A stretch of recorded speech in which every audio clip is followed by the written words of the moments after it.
दोस्तों तारीख थी 28 दिसंबर, साल था 2013 और जगह थी दिल्ली का रामलीला मैदान।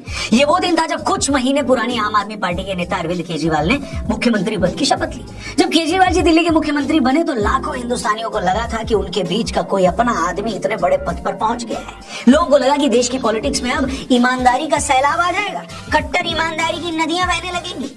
मगर ये हो न सका। कट्टू 8 फरवरी 2025 दिल्ली चुनाव के नतीजे आते हैं। केजरीवाल जी की आम आदमी पार्टी 70 में से सिर्फ 22 सीटें लाकर शर्म के मारे यमुना जी के झाग में छिप जाती है। कभी डोनाल्ड ट्रंप को भी चुनौती देने वाले केजरीवाल जी खुद अपनी नई दिल्ली की सीट पर ही पेल दिए जाते हैं। वो खुद ही नहीं हारते बल्कि उनके सारे चेले चपाटे भी निपटा दिए जाते हैं। केजरीवाल के हारते ही माएं ऐसे खुश हो रही थी जैसे उनके बेरोजगार लौंडे की नौकरी लग गई हो। लौंडे ऐसे खुश हो रहे थे जैसे उनकी ओवर एज कुंवारी बहन के लिए अमेरिका से रिश्ता आ गया हो। और बेटियां ऐसे खुश हो रही थी जैसे लंबी छुट्टी के बाद उनका फेवरेट गोलगप्पे वाला भैया अपने गांव से लौट आया हो। मतलब एक आदमी जिसका 10 साल पहले आना एक खुशी का सबक था, सिर्फ 10 साल के अंदर उसका सत्ता से बाहर चले जाना लाखों लोगों के लिए खुशी की वजह बन गया। तो कैसे हुआ इस केजरीवाल युग का अंत? आखिर वो कौन सी वजह थी जिससे केजरीवाल को देश की राजनीति के फ्यूचर टेंस से देश की राजनीति का पास्ट टेंस बना दिया? आइए इसी पर बात करेंगे। वीडियो सही लगे तो इसे अपने दोस्तों से जरूर शेयर करिएगा। वेलकम।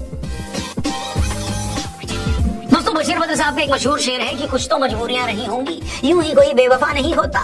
कुछ साल पहले तक दिल्ली की 70 में से 67 और 62 सीटें लाने वाली आम आदमी पार्टी को अगर आज दिल्ली में 25 सीटें भी नहीं मिली हैं तो उसकी कुछ तो वजह रही होगी।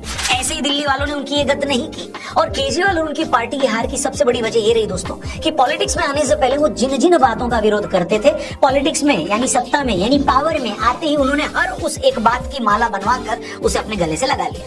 केजरीवाल मुख्यमंत्री के सरकारी बंगले में रहने के खिलाफ थे, लेकिन खुद मुख्यमंत्री बनते ही उन्होंने अपना बंगला इतना आलीशान बना लिया कि उस बंगले के सामने दुबई के शेख का महल भी धारावी की झुग्गी लगने लगा। सही बात है। सत्ता में आने से पहले केजरीवाल जी वीआईपी सिक्योरिटी के खिलाफ थे, मगर खुद सीएम बनते ही उनकी सिक्योरिटी इतनी टाइट हो गई जितना टाइट तो कभी मान साहब भी नहीं हुए होंगे। ये वही केजरीवाल थे जो बोलते थे कि अगर किसी मंत्री पर इल्जाम लगे जी तो उसे तुरंत इस्तीफा दे देना चाहिए जी। मगर फिर पूरी दिल्ली ने देखा जी कि जब इन्हीं पर शराब घोटाले का आरोप लगा और इस मामले में वो जेल गए तो इस्तीफा देना दूर जी, ये तो जेल से रहकर सरकार चलाने लगे जी। मतलब जब मनीष सिसोदिया पर शराब घोटाले का इल्जाम लगा तो इन्होंने उन्हें ईमानदारी का दूत बनाकर और कर्तव्य की बूटी सुंघवा कर फौरन उनसे इस्तीफा दिलवा लिया। मगर जब इन्हीं पर आरोप लगा और इनके इस्तीफा देने की बारी आई तो सामने वाले से 29 का पहाड़ा सुनाने के लिए बोलने लगे। समझ रहे हो? मतलब पॉलिटिक्स में आने से पहले वो जिस चीज का विरोध करते थे 10 साल मुख्यमंत्री रहने के दौरान उन्होंने हर उस बुराई को शो पीस बनाकर अपने घर में सजा लिया। फिर क्या होना था? जनता ने वोट का बुलडोजर चलाकर उनका शीश महल ही तोड़ डाला, बिना नींबू लगाए उनके दांत खट्टे कर दिए। इससे पहले कि हम केजरीवाल जी के डाउनफॉल पे आए, आपको मैं लेकर जाना चाहूंगा डिस्क्रिप्शन में, जहां पर महाशिवरात्रि के महाअन्नदान का हमने लिंक दिया है। उस पे क्लिक करके आप डोनेट जरूर करिएगा। अब तक 5 से 6 हजार लोगों ने डोनेट किया है और पिछली बार की तरह इस बार भी हमको कंट्रीब्यूट करना है। और महादेव के भक्त महाशिवरात्रि मनाने जब ईशा फाउंडेशन के आश्रम में आएंगे, महादेव और आदि योगी की उस प्रतिमा के सामने आएंगे तो उनके साथ हम मिलकर महाअन्नदान उनको खिलाएंगे और महाशिवरात्रि मनाएंगे। तो आप लोग भरपूर डोनेट करिएगा। डिस्क्रिप्शन और पिन कमेंट में लिंक दिया है। फिलहाल वीडियो में आगे बढ़ते हैं।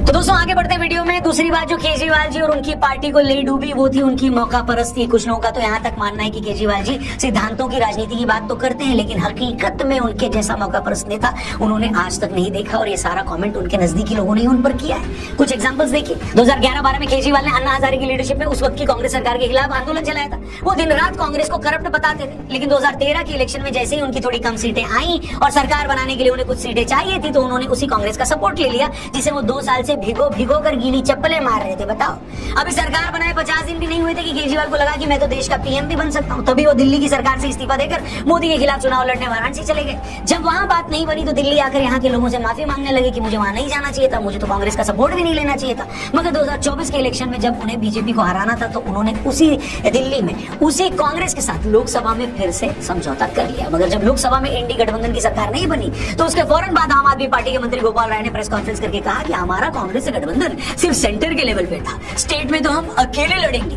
फिर हरियाणा के टाइम क्या हुआ सबने देखा। केजरीवाल हरियाणा में कांग्रेस के साथ गठबंधन को तैयार नहीं हुए जिसके चलते हरियाणा में कांग्रेस को 4 से 5 सीटों का नुकसान हुआ। जब केजरीवाल जी हरियाणा में कांग्रेस के साथ नहीं आए तो फिर कांग्रेस भी दिल्ली में केजरीवाल के साथ क्यों आती बताओ। और कांग्रेस के साथ चुनाव न लड़ने की यही गलती केजरीवाल जी को भारी पड़ गई। तमाम आंकड़े बता रहे हैं कि सिर्फ कांग्रेस के साथ गठबंधन गठबंधन न करने की वजह से आम आदमी पार्टी ने दिल्ली में 13 सीटें गंवाई हैं। यहाँ तक कि नई दिल्ली की जिस सीट पर केजरीवाल 4000 वोटों से हारे हैं, उसी नई दिल्ली सीट से कांग्रेस के संदीप दीक्षित को 4500 वोट मिले। अब सोचिए, अगर केजरीवाल जी ने लोकसभा चुनाव के बाद अकेले लड़ने की मौका परस्ती न दिखाई होती, अगर वो हरियाणा में कांग्रेस के साथ लड़े होते, साथ में मिलकर खड़े होते, तो फिर कांग्रेस भी दिल्ली में उन्हें सपोर्ट करती और वो तीसरी बार भी सरकार बना सकते थे, मगर उनकी मौका परस्ती उन्हें ले डूबी। एक और बात जो केजरीवाल की किसी दिल्ली वाले को पसंद नहीं आई थी, वो था उनका दिल्ली के एलजी के साथ सास बहू की तरह दिन रात कलेश करना। केजरीवाल जी 10 साल तक दिल्ली के सीएम रहे, इस दौरान वो 9.5 साल तक वही रोना रोते रहे कि मुझे तो एलजी काम करने नहीं दे रहे हैं जी। इसमें कोई दो राय नहीं थी कि एलजी के साथ उनके कुछ इश्यूज थे।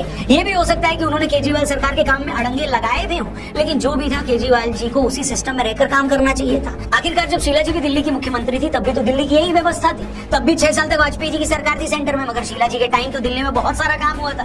मगर केजरीवाल जी ने एलजी का इतना रोना रोया कि लोग उनके रोज रोज के रोनों से तंग आ गए थे। एक टाइम के बाद दिल्ली वाले भी सोचने लगे होंगे कि अगर इनकी पार्टी को फिर से जिता दिया तो इन्होंने फिर से यही बोलना है कि मुझे तो काम करने नहीं दे रहे हैं जी। इससे अच्छा उस पार्टी को ले आओ जो कम से कम ये बात तो नहीं बोलेगी और दिल्ली में काम करेगी। हमारी समझ से केजरीवाल जी को एलजी वाले मुद्दे को सिस्टम मानकर एक्सेप्ट कर लेना चाहिए था और जो भी उनके पास राइट्स थे उसमें रहकर वो काम करते रहते। उनकी रोज रोज की शिकायतों ने सबको झिला दिया था वैसे। इन 10 सालों में लोगों को यह भी समझ में आ गया था कि केजरीवाल जी की पॉलिटिक्स क्या है। कभी वो खुद को मुसलमानों का हमदर्द जताने के लिए दिल्ली दंगों के आरोपियों को भी टिकट दे देते, दूसरी तरफ वो धारा 370 को हटाने का समर्थन भी करते रहे। एक तरफ उन्होंने दिल्ली में हनुमान चालीसा का पाठ करवाया, राम मंदिर की प्राण प्रतिष्ठा के दिन दिल्ली में डमी राम मंदिर बनाकर वहां पूजा की, तो दूसरी तरफ उन्होंने भड़काऊ बयान देने वाले अपनी ही पार्टी के अमानतुल्लाह खान के खिलाफ कोई कार्रवाई भी नहीं की। एक तरफ केजरीवाल सॉफ्ट हिंदुत्व की पॉलिटिक्स भी करते रहे, दूसरी तरफ इन्हीं के नेताओं ने शाहीन बाग के आंदोलन को जनता का आंदोलन भी बता डाला। इन लोगों ने कभी भी खुलकर सीए एनआरसी का समर्थन नहीं किया। लेकिन सबसे बुरी बात जो आज भी देश का हर नागरिक नहीं भूला है दोस्तों, कि जब दिल्ली विधानसभा में कश्मीर फाइल्स का जिक्र था, उस फिल्म की बात हो रही थी, तो केजरीवाल ने कहा कि आप इस फिल्म को यूट्यूब पर क्यों नहीं डाल देते, और तब विधानसभा में उन्हीं की पार्टी के कुछ लोग ठहाके लगा के हंस रहे थे। बहुत सारे लोगों को लगा कि ऐसा बोलकर केजरीवाल और उनके विधायक कश्मीरी पंडितों पर बनी फिल्म का मजाक उड़ा रहे हैं। कुछ लोग तो यहाँ तक कहते हैं कि कश्मीर फाइल्स को लेकर किया गया ये मजाक ही केजरीवाल जी की पार्टी पर भारी पड़ा है। मिलाकर दिल्ली का मुख्यमंत्री बनने के बाद केजरीवाल जी के पास पूरा मौका था कि वो अपने हर वादे को यहाँ लागू करते, चुपचाप दिल्ली पर फोकस करते, मगर उन्हें बड़ी जल्दी थी कि मैं पूरे देश में छा जाऊं। उन्हें हर वक्त खुद को विक्टिम दिखाने की आदत पड़ गई थी, ऐसा विक्टिम जिसके पीछे सारी दुनिया पड़ी है। वो बस जैसे तैसे अपनी राजनीति को आगे बढ़ाने में लगे थे, फिर चाहे उसके लिए उन्हें उन लालू यादव और शरद पवार के साथ ही क्यों ना हाथ मिलाना पड़े, जिन्हें एक टाइम पर वो सबसे बड़ा भ्रष्ट नेता बताते थे। वो वोट बैंक पॉलिटिक्स के लिए एक दिन खुद को कट्टर हिंदू बताते थे और अगली सुबह उन्हें लगता था कि नहीं, वो तो मुसलमानों के सबसे बड़े हमदर्द। एक वक्त वो कहते थे कि सरकारी सुरक्षा एजेंसी को काम करने नहीं देती, मगर खुद जब ईडी के लोग उनसे पूछताछ करना चाहते हैं तो उन्होंने कई हफ्तों तक उन्हें टाइम भी नहीं दिया। और इन सब बातों से जब दिल्ली की जनता पक गई तो उन्होंने आम आदमी पार्टी तो छोड़ो, खुद केजरीवाल जी को ही उनकी सीट से जीतने नहीं दिया। मतलब एक शख्स जो राजनीति में आने के बाद देश के पीएम बनने का सपना देख रहा था, जिसकी पार्टी ने 2 चुनाव में दिल्ली की 90% सीटें जीती थी, आखिरकार उसी पार्टी का टॉप नेता अपनी ही विधानसभा सीट नहीं जीत पाया। इसके बाद शायद ये बताने की जरूरत नहीं है दोस्तों कि ये हार सिर्फ आम आदमी पार्टी की हार नहीं है, ये हार सिर्फ एक रूलिंग पार्टी की हार नहीं है, बल्कि ये उस आदमी की हार है जिसने सत्ता में आने के बाद अपने रंग बदले, अपना ढंग बदला, अपनी सियासत बदली, और इतना सब बदलते बदलते वो खुद ही पूरी तरीके से बदल गए और आखिर में बिल्कुल उन लोगों जैसे ही हो गए जिनका वो एक टाइम पर विरोध किया करते थे जी। ऐसा नहीं है कि यहाँ से केजरीवाल की पार्टी फिर से खड़ी नहीं हो सकती, लेकिन इससे पहले उन्हें लोगों को एक बार फिर से ये समझाना होगा कि आखिर उनकी पॉलिटिक्स, उनकी राजनीति क्या है, वो चाहते क्या है। क्या वो सच में दोबारा से सादगी की राजनीति करेंगे, खुद के अलावा हर दूसरी पार्टी को गाली देंगे, या फिर वो बिना कुछ बोले बस इंतजार करेंगे अपनी बारी का। क्योंकि जब आपको एक बार सिक्योरिटी की आदत पड़ जाए, जब आपको शीश महल के शीशों में देखकर मंजन करने और बाल संवारने की लत लग जाए, तो फिर दोबारा से नॉर्मल बाथरूम के शीशे में कंघी करना अपनी शान के खिलाफ लगता है आदमी को, है कि नहीं। अब देखते हैं केजरीवाल जी इस हार से क्या सबक लेते हैं। बाकी दोस्तों आप